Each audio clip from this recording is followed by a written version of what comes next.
सेबी के जो नियम बदले हैं उनकी वजह से कुछ बेहतरीन मिड कैप शेयरों पर फोकस करना चाहिए? कौन से हैं वो शेयर जहां पर फंड्स आगे चलते हुए हिस्सेदारी बढ़ा सकते हैं? आपके लिए टॉप 3 बेहतरीन स्मॉल कैप शेयर्स लेकर आ रहे हैं वरिंदर बंसल। तो स्वागत करते हैं वरिंदर, स्वागत है आपका। सबसे पहले बताएं, जो आपने पूरी रिसर्च की है और जो आपने फंड्स के पोर्टफोलियो देखे हैं, इन कंपनियों की भी आपने डेटा देखे हैं, उसके बेसिस पर कौन सा है वो पहला स्टॉक जो आपको लगता है कि फंड्स की खरीदारी की लिस्ट में आगे रह सकता है?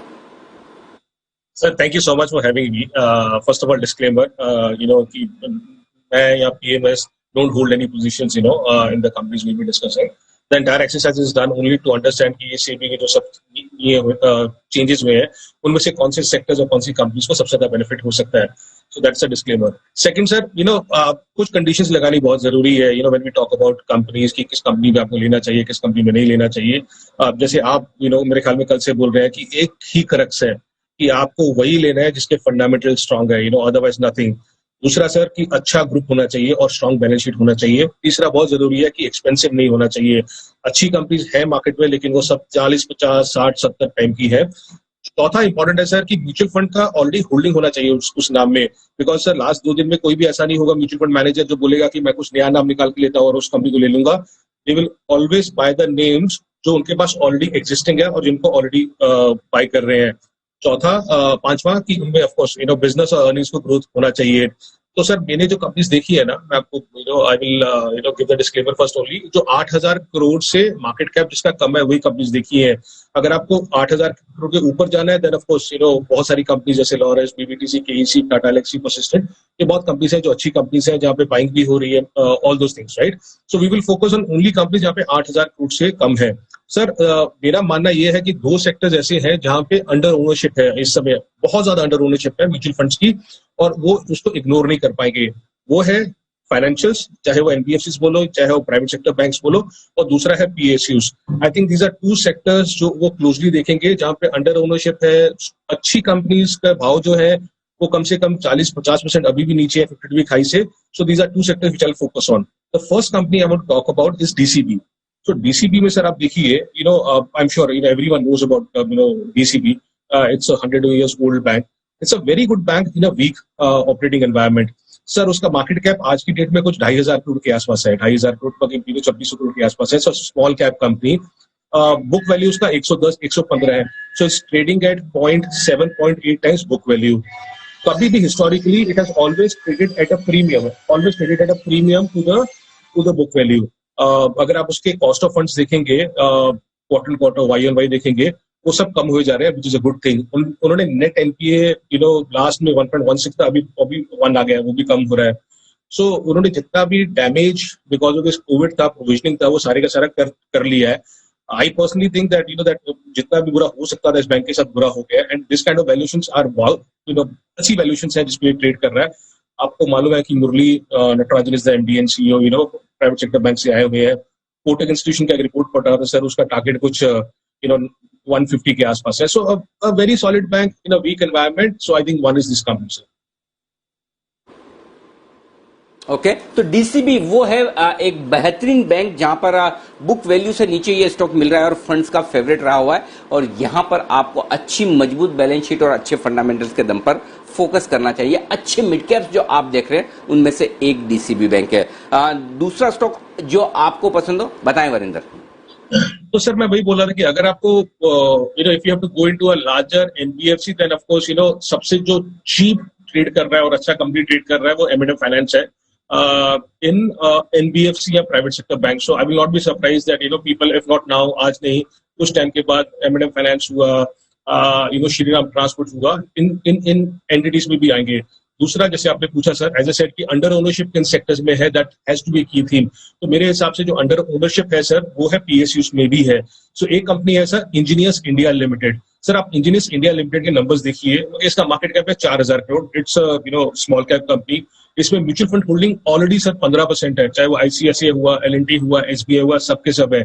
सर इसका वैल्यूएशन 10 टाइम पे ट्रेड करता है, आरओसी 28% है। इंपॉर्टेंट क्या है सर, 4,000 करोड़ में इसके पास 2,700 करोड़ कैश पड़ा है, नेट कैश 2,700 करोड़ इसके पास पड़ा है। जीरो डेट है, डिविडेंड यील्ड 5.5% है, कभी लॉस नहीं किया, कैश फ्लो हमेशा पॉजिटिव रहा है। इसका ऑर्डर बुक है 10,000 करोड़ का, जो विच इज नियरली 3.5 टाइम्स इसकी सेल्स का। और इसमें एचपीसीएल का बारमेर और एचपीसीएल का वाइजैक रिफाइनरी जब चालू होगा वो बहुत बड़ा ट्रिगर होगा। इसलिए I am saying it's such a cheap stock कि इसको इग्नोर करना थोड़ा टाइम के लिए मेरे ख्याल में मुश्किल हो जाएगा फंड वालों को आगे जाके। और तीसरा सर, मैं एक और थीम सोच रहा था कि कौन सी कंपनीज है जो छोटी है, स्मॉल कैप पे है, बट बहुत बड़े ग्रुप की है, और whether these are the companies जो अभी म्यूचुअल फंड के रडार पे आएंगी आज ही तो कल वोट एवर टाइम पीरियड में आएंगी। तो उसमें सर सेंचुरी टेक्सटाइल है। आप सोचिए, सेंचुरी टेक्सटाइल का मार्केट कैप इस समय कुछ 3800 करोड़ के आसपास है। म्यूचुअल फंड का ऑलरेडी 9% है। जैसे मैंने बोला, they should be holding this entity.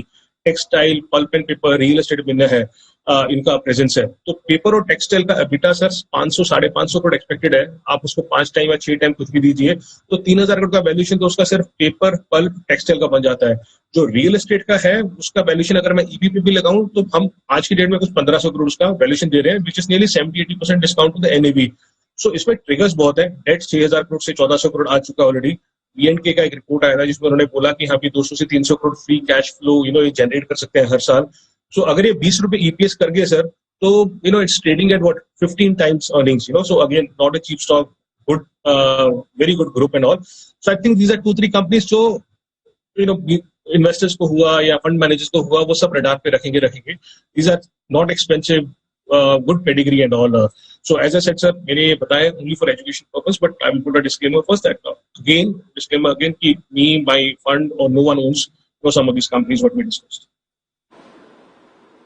तो वरिंदर, ये जो 250 शेयर हैं टॉप वाले, मतलब 1 से 100 तक तो लार्ज कैप हो गए, राइट? और 100 से 250 तक आपके स्मॉल कैप हो, मिड कैप हो गए, करेक्ट? Yes sir. हाँ, और बाकी बचे स्मॉल कैप इतने सारे, राइट? Yes sir. अब उसमें से आप खाली 3 दे रहे तो हमारा पेट कैसे भरेगा, ये बताइए। तो खाली 3 पिक से क्या होगा? सो एक्चुअली हमने क्या किया सर, आई टेल यू कि हमने क्या प्रोसेस भी किया था इसके लिए। जैसे आपने बहुत अच्छी बात बोली कि हमने 250 से लेकर नीचे वाली सारी कंपनीज देखी कि कौन सी है, और वो भी 6 महीने का आपको एवरेज लेना मार्केट कैप का, आपको कल का मार्केट कैप नहीं लेना। तो you put one those names and put all the financial जो आपको भी सही लगते हैं, price earning, price to book, EV, EBITDA, debt equity, ROC, जो भी सारे के सारे हैं। इंपॉर्टेंट सर क्या है कि आपको ये भी देखना है कि कौन से म्यूचुअल फंड का कौन सी कंपनी में इंटरेस्ट है। So I can tell you a list of companies जहां पे कोटक हुआ, एचडीएफसी हुआ, लास्ट 5 महीने से सबसे ज्यादा कौन सा स्टॉक ले रहे हैं, और उन्हीं स्मॉल कैप में इंटरेस्ट आएगा उनका, और वही कंपनीज लेंगे बार बार।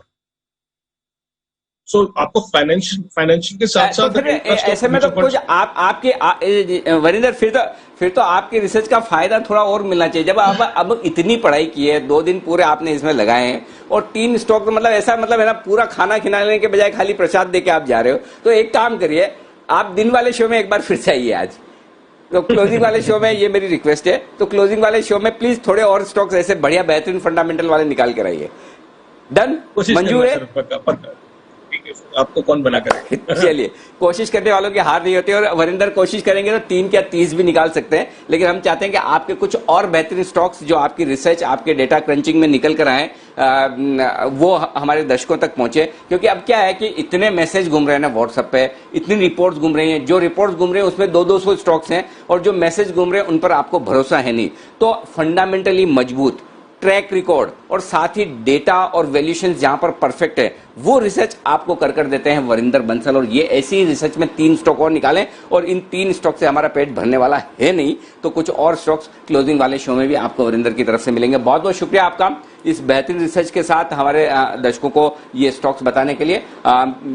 डिस्क्लेमर ध्यान में रखें, उनके पास कोई शेयर नहीं है, उनके फंड में किसी तरह का कोई शेयर नहीं है, तो पर्सनल कोई इंटरेस्ट नहीं है, सिर्फ वो रिकमेंडेशन करने के लिहाज से आपको बता। शुक्रिया वरिंदर ये स्टॉक्स बताने के लिए।